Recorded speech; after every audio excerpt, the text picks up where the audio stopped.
I think my platform, I'm going to look to make sure that we're continuing to grow the educational opportunities in AREMA to bring the value to both our current members and attract new membership. I mean, one of the things that I think we all go through if we're registered licensed engineers is that. At least I do because I'm probably a procrastinator, is towards the end of your license renewal, you have to go back and make sure you have enough PDHs, and all of a sudden you're cramming to find content to get the however many PDHs you're short. The AREMA conference is a great opportunity to get. I think it's 30 or 40 of the PDHs, and then there's also on our online content we have some webinars and some other downloadable material. But I think continuing to grow and make that attractive, especially in the new generations that are more technologically savvy than say me or Trent, would be kind of what my focus would be.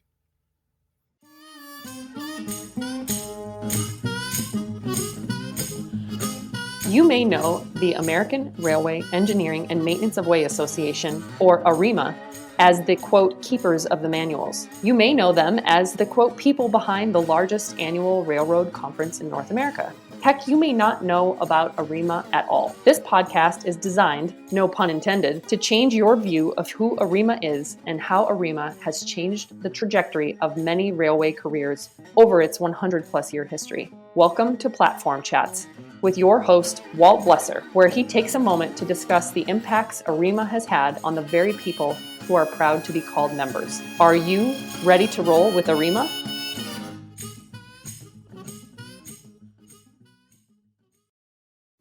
ARE Corporation is a proud supporter of AREMA and Platform Chats.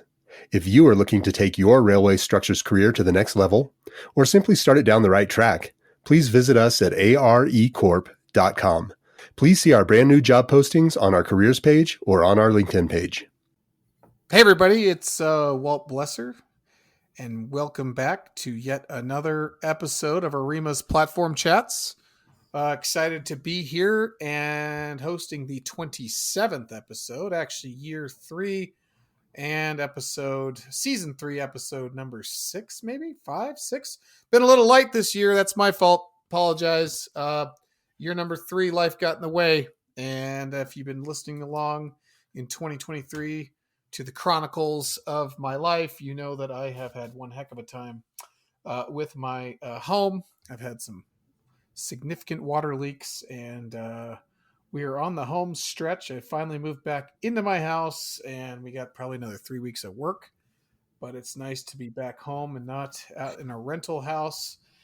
Enough about me. That has really screwed things up. I apologize. It's made it tough to get to these podcasts and get them done without people hammering or making other loud noises in the background. So without further ado, we are here today to do a bit of a passing of the torch. As everyone knows, if you listen to this, or if you're in the industry, you know that the fall is it's probably my favorite season in the industry for railroading. September, October, November, because we have our big conference.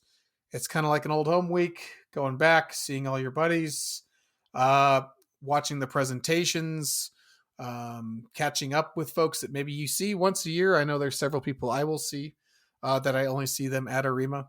Walking the expo floor. This year also is a Railway Interchange year. It might be our last one. I believe Trent can maybe address that here in a minute, but that also gives an opportunity to see lots of equipment and other stuff that maybe you don't normally see at an AREMA show. So if you are on the fence about coming, I would strongly encourage you to come out to Indianapolis.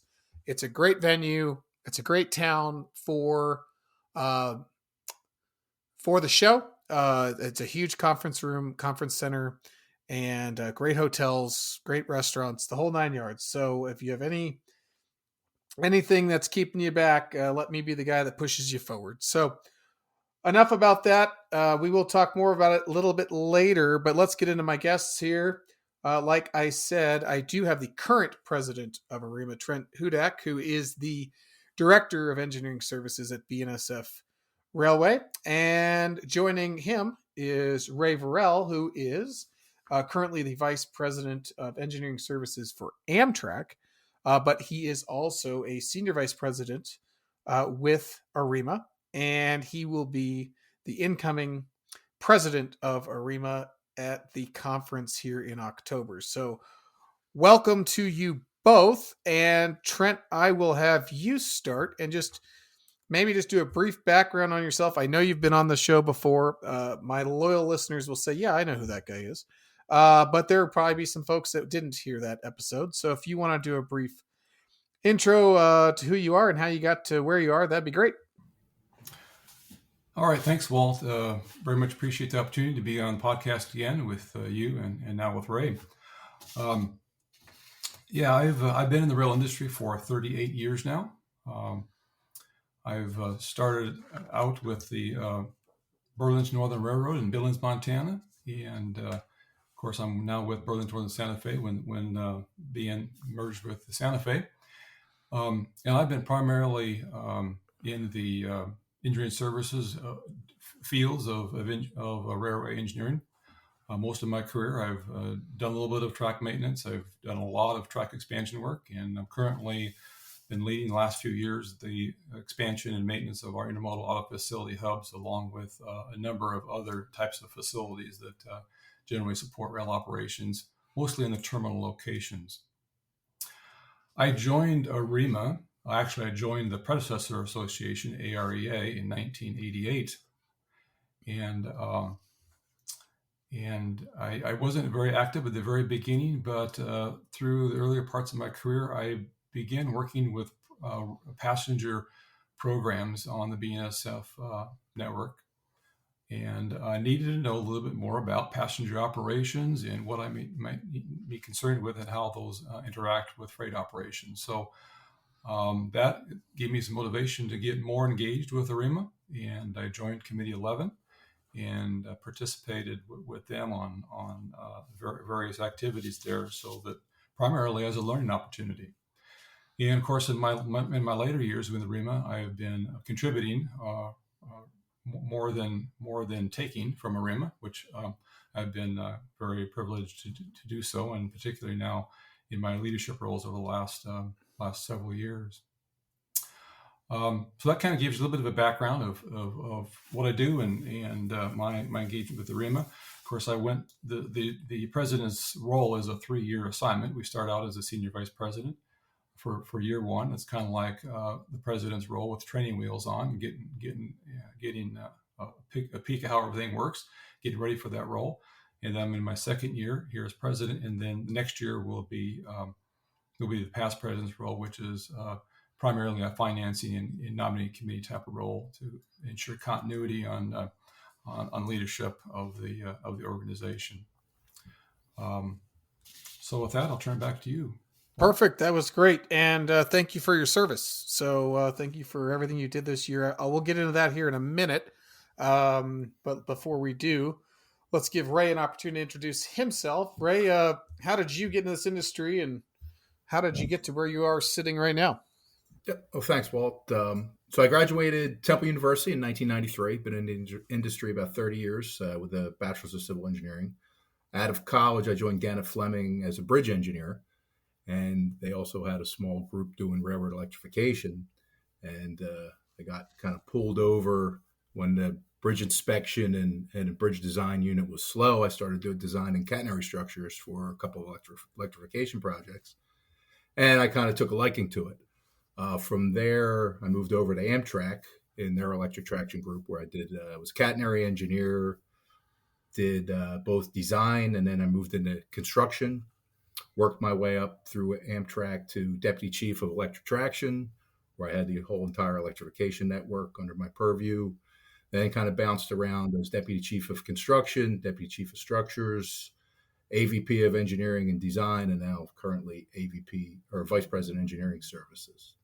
As for AREMA, from the get-go, when I started doing the electrification design, I relied heavily on the Committee 33 recommended practices. One, being a new engineer in the industry, it was a great guide to understand, what needs to be done in order to do effective design, what things need to be checked. The volume itself gave me a lot of insight into the industry that, some refer to as black magic, because there's not a lot of written documentation on a lot of different design parameters. Probably AREMA is one of the most well-documented practices and well-documented information we have in the industry.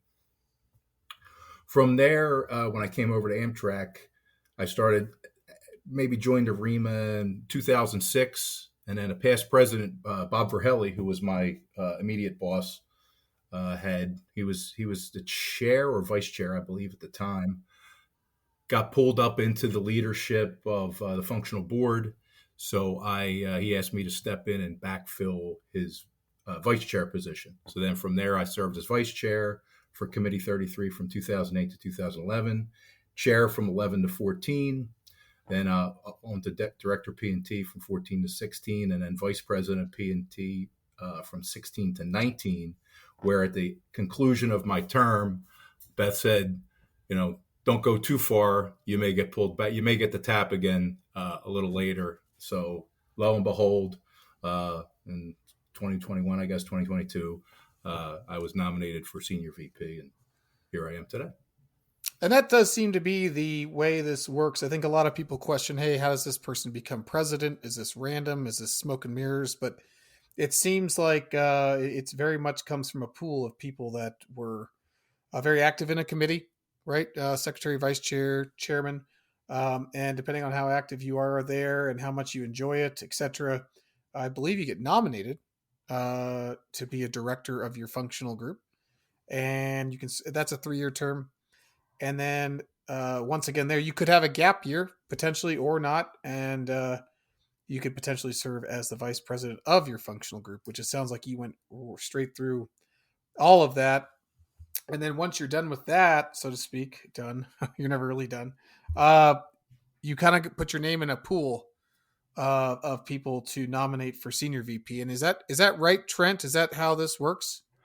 Well, an individual can always nominate themselves or ask to be nominated, but generally we don't maintain a pool. We, formally, but we do know, who has got the experience coming off the board of directors and the senior vice presidents. And we, of course, have in the bylaws certain requirements for the senior leadership roles. And so the number one rule, of course, being you have to be employed by a transit or a railway entity to move into the top roles. So, incidentally, we just completed a evaluation of our bench strength of our leadership here a few months ago, and we're actually kind of still in the middle of that, finalizing that, but to determine and ensure that we have adequate qualified individuals to fill the senior vice president on through the president's position for the next coming years. And it's looking really good. And so we know, we know who the candidates are and who likely would be potentially nominated in the future. And it looks like, so Ray went from 08 to all the way to 19. He was always held some sort of a position. And he had a couple of years off here. Is that what you did as well, Trent? Did you go straight through? Pretty much straight through. I had a year off between the board of the senior vice president and the board of directors, the functional group vice president, and the senior vice president. So I had 1 year there. I did not have any official roles. Okay. And so what does Ray have to look forward to as the senior VP? So what is his role in the organization? Maybe you could talk a little bit about what you did or a little lessons learned, maybe give him some tips. Well, there's a whole bunch of questions in that question, Walt. I'll see if I can't answer some of them anyhow. So, of course, the president has the responsibility of oversight the whole organization, and primarily is the supervisor of the executive director and the CEO. And he also is the chairman of a number of committees, particularly when the Board of Governors get together. The president presides over the Board of Governors meetings. And there's several other standing committees that the president serves on or chairs. Probably one of the most I'll say fun responsibilities is getting that monthly article to RTS in to tell a little bit about yourself, a little bit about where the organization's at, or whatever else you might like to share with everybody. I actually had quite a bit of fun writing most of those, but at the same time, it was also a bit stressful at times trying to figure out, well, is this the right thing to say, and how to say it, and make sure you meet the timelines, because you got to be thinking ahead. So my advice to Ray is that have a plan, have those written ahead of time, so you take the stress off yourself, and you're ready to just kind of deal a card when they ask for the next one, and here you go, you're ready to go. I think the other really fun opportunity is that I elected to take, and that is to interact with a few of the student chapters.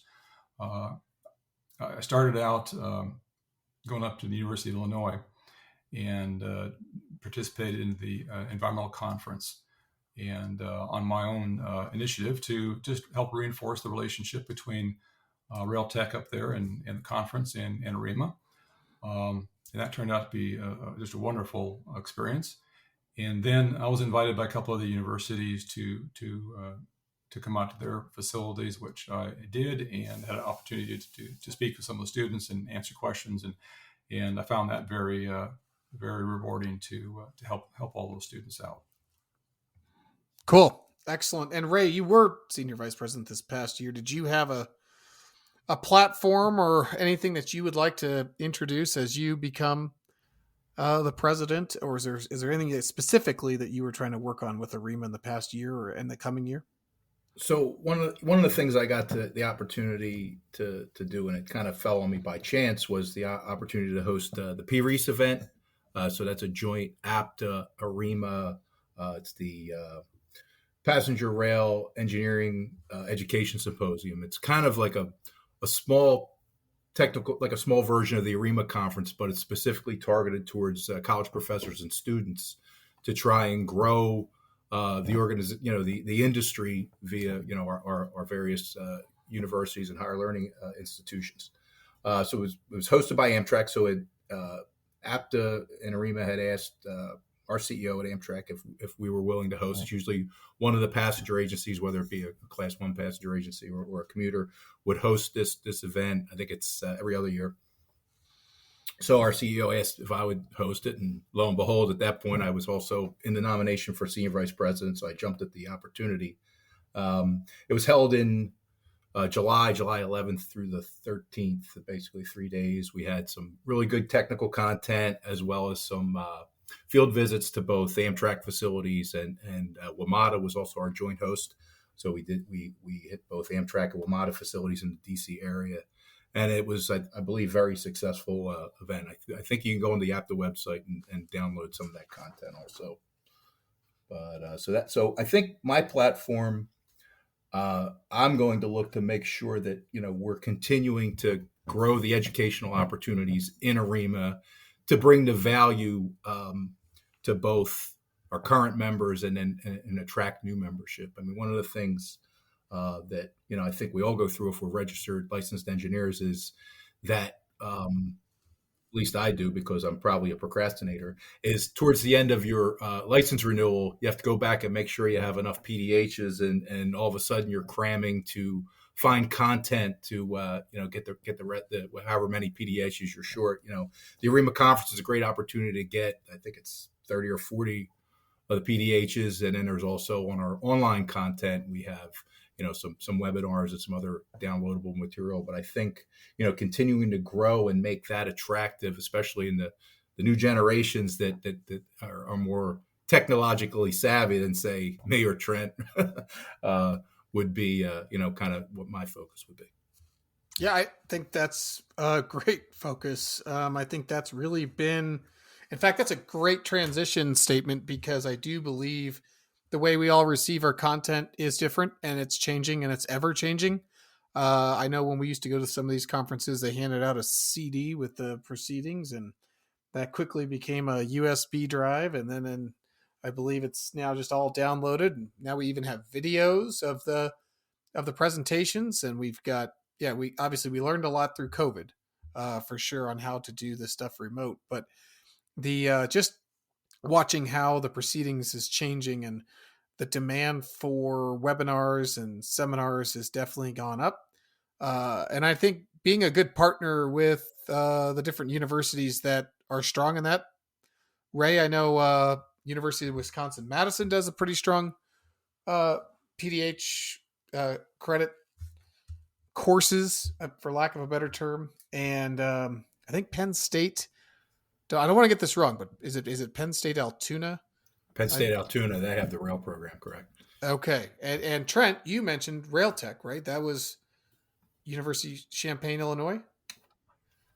And Michigan State, I believe, has stuff. And so there have been longstanding partners, and AREMA being supportive of that. I think that's a great platform and a great thing to be a part of.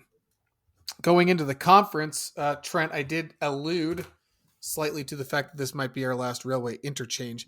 I don't know if you know all the acronyms right off the top of your head. I know I do not. I can probably name a few, but in general, it is a coming together of multiple railway-focused trade and professional groups. Yes?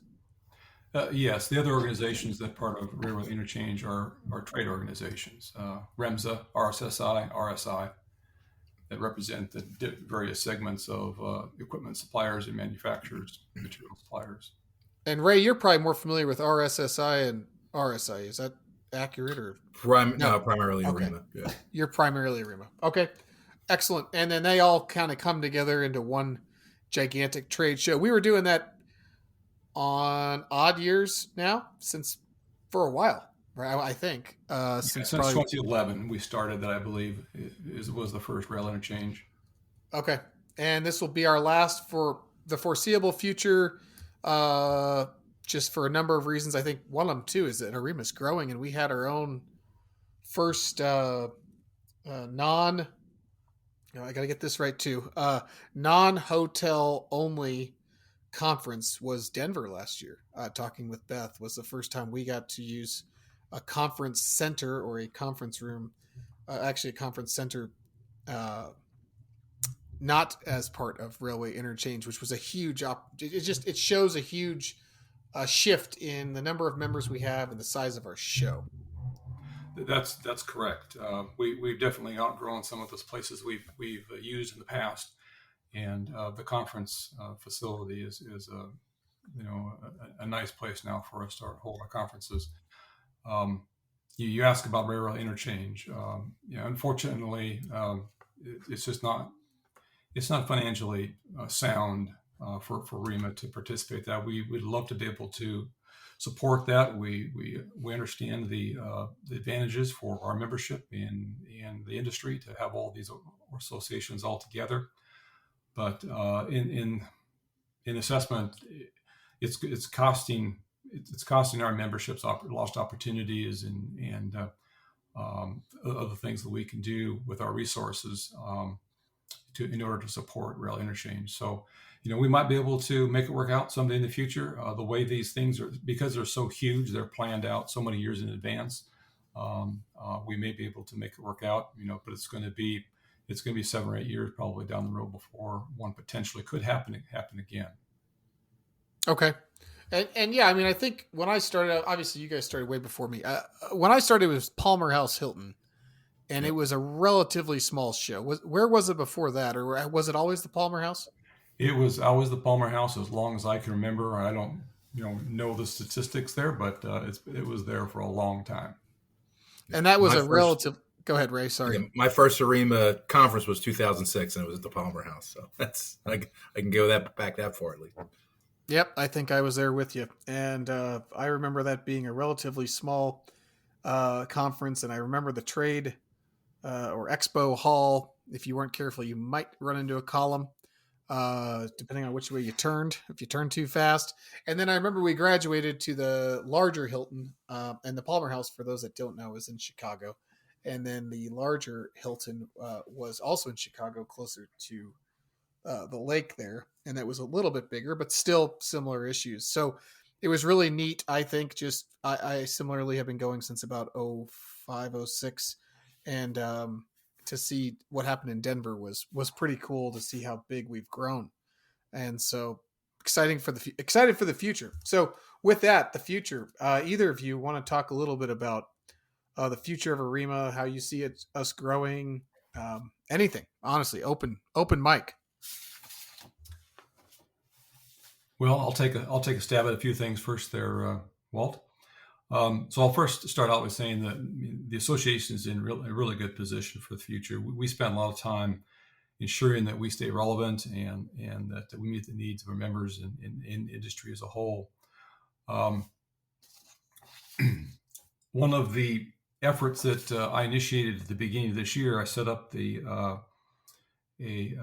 strategic planning committee, and it consists of myself, our executive director Beth Caruso, as well as a number of past presidents, and we'll be revisiting the strategic plan for AREMA. We've already started that process, as well as addressing a number of other key things that we needed to set up our future.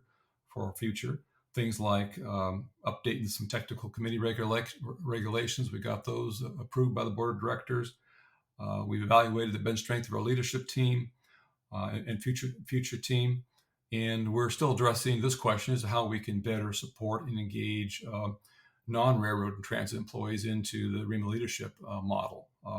That's under evaluation because how our membership characteristics are changing over the years here. But all of that associated with the strategic planning committee will be a big step forward here, setting the stage for the future. To stay focused on our mission, stay focused on our vision, and to deliver more value to our members.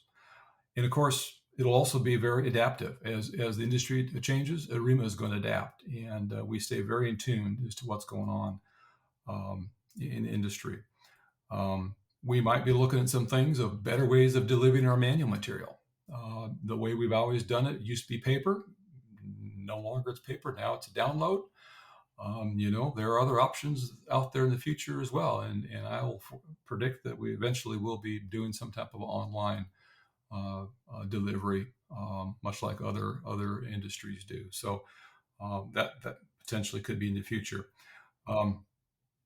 We're going to be continually focused on engaging with students, much like Ray has already mentioned. That we have to stay focused on what their needs on and what their world looks like, because they are our future. And if we don't attract them, support them with what they need, and give them contacts and provide them networking opportunities in the industry, they're not going to be as successful as they otherwise could be.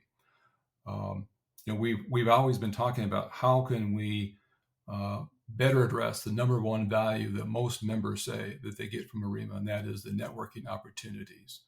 And so we've been talking about how maybe we can do that on a regional basis, how maybe we can do that at more of a key locations across the U.S. where we have a large mass of rail expertise and presence.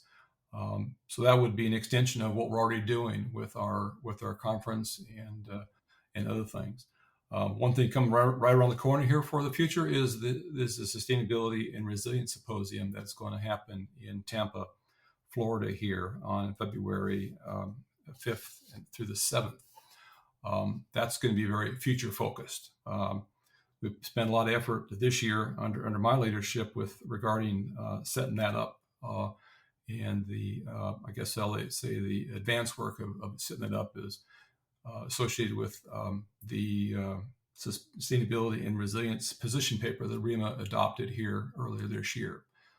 Something Committee 13 helped us write, and we've been discussing for a while, and it got approved by the board of directors.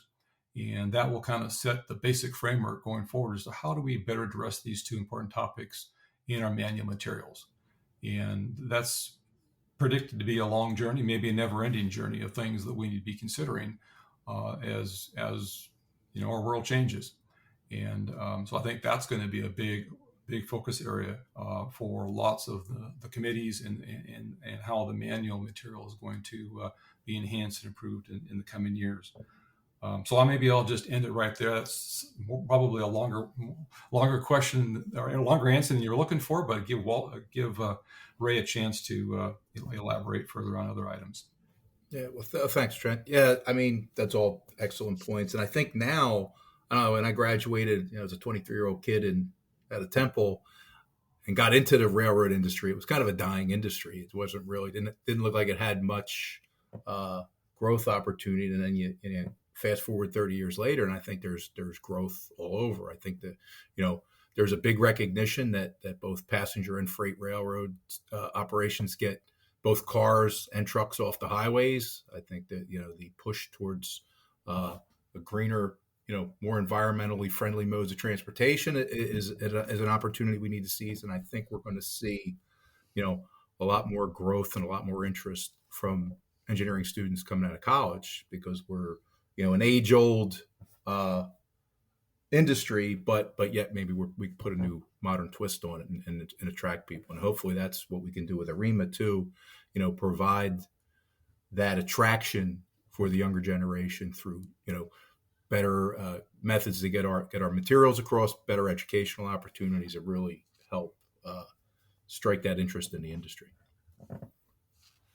And I think the symposium that's coming up too underlines what both of you said, because I think that's going to be open to multiple functional groups, right? It could be a coming together of not just one committee, right? Yes.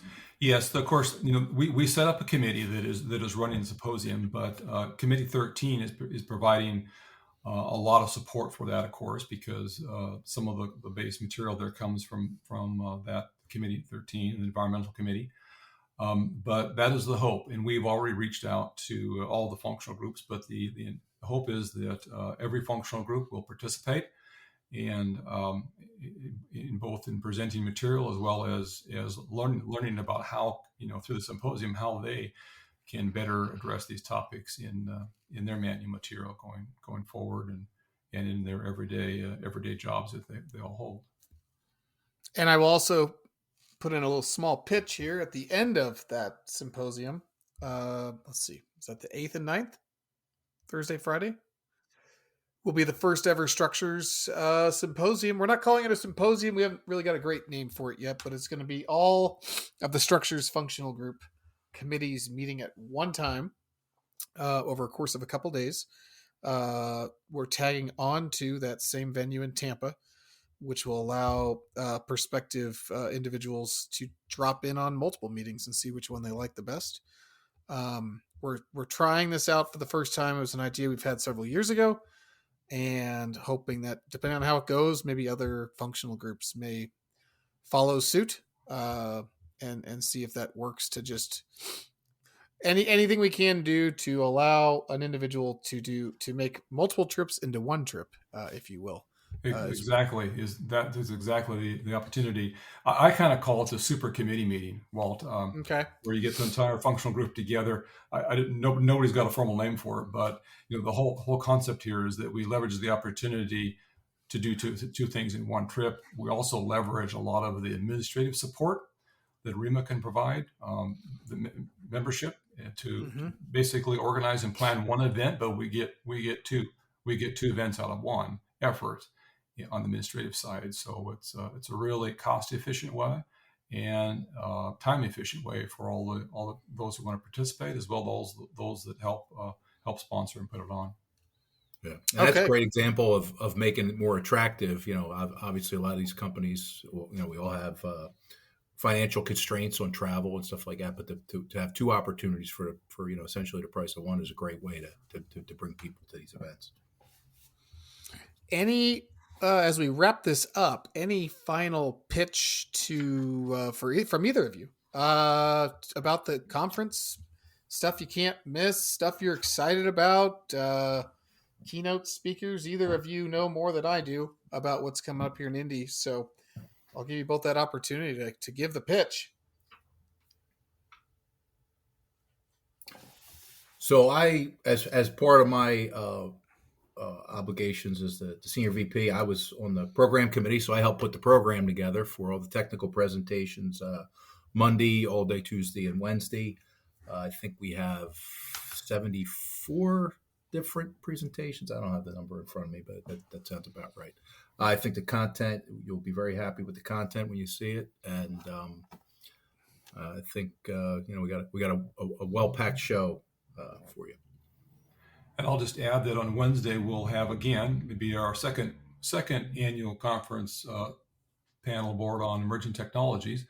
I don't remember if you all are going to be hosting that, Walt, or if somebody else is going to be hosting that. I'm guessing you're going to host it, but you did last year, and appreciate that very much. But looking forward to that panel discussion on Wednesday in particular. Why, thank you. Yes, I will be hosting again. And we will be focusing on emergency. I will not give away exactly what we're talking about just now, but yeah, it's hopefully going to be as equally as engaging as it was in Denver a year ago. So thank you for that. Excellent. Any closing remarks? Did I miss anything from either of you? Any? Well, if good we have a ones? minute, Walt, I'll add two more comments. Sure. It's kind of in the categories of things I wished I had more time to work on while I was president. Here we go. Perfect. Another advice to Ray is you can make it a full-time job if you want to, but the trick is to, obviously put the right amount of time on it without consuming your day job, so that you obviously can't ignore your day job while you're trying to fulfill your AREMA duties. But one thing that we're looking into piloting here this next year is how could we possibly utilize technical editors to support the committee work? We've been talking about this for a while. The goal here is absolutely not to replace the committee work and not to replace the work that our members do, but how can we make that more efficient for them, and how can we help produce updated and new manual material that might be even easier and more efficient for the members to utilize by using the expertise of a technical editor in that somehow. So we're going to be experimenting with that. Don't know if it's going to happen across the board at some point in time, but if it does look successful, that's something that I wish I had more time to spend on this year to promote that. But we did make some progress on that. But I'm really looking forward to how that might move forward in the next couple of years. The other thing, one thing I had set up kind of to focus on a little bit and just ran out of time on that is AREMA has been very good in the last number of years to becoming more diverse and inclusive. But I think there's some more opportunities there. And I think we'll probably address this in our strategic plan update, where we kind of set forward a path and maybe some goals as to how we might do some things that help AREMA from attracting membership and ensuring that we stay diverse, that we are inclusive, and that everybody has an opportunity and everybody gets a voice, even more so than they already have. I mean, I don't feel like we failed whatsoever. I just feel that we have more opportunities to improve in that area to make AREMA stronger. There's always going to be more that you want to get done, right? Well, maybe Ray, that's a baton you can pick up. Yeah. Well, I definitely interested in continuing the technical writer. I think, and I've said it in some of our meetings, that engineers aren't traditionally the best writers. We're better problem solvers and mathematicians than we are writing material. I'd like to have that technical writer look over some of my articles, because that was a struggle getting my first article in and making sure that it read correctly and had all the right stuff. So, but yeah, moving forward with the technical writer will definitely be something I'd like to continue. Manual health, Trent did a great job with keeping after the groups to make sure our manual content was up current and updated. So I think I'll continue that. And then also, I'll have Trent around as past president to help poke me in other directions, as well as Beth. I mean, you definitely, when Beth calls, I answer, because, she has a lot of influence on some of the things going on, and definitely is a resource that I'm going to continue to rely on. Perfect. Well, I think there's probably no better way to end it. So thank you, Trent, for your service. I realize you will be going into a past president's role, but we appreciate your service. I appreciated your emceeing, your start of your emceeing last year. We'll see how well you do in Indy. I think you're going to do a great job based on the limited amount I saw last year on stage. And Ray, congrats to you, and looking forward to spending the year working with you. I actually will be back as part of the leadership group, so I will be seeing you at the chairman's and chair ladies meetings this fall and next June, representing the functional group of structures. So looking forward to working with you, Ray. And I'll see you both. Well, actually, I probably will see you both. Is it October 1st, I believe, right? We've got the AREMA President's Dinner on Sunday the 1st there. Look up, that's always a good event, and I look forward to shaking your hands, not virtually, as they say. So with that, thanks.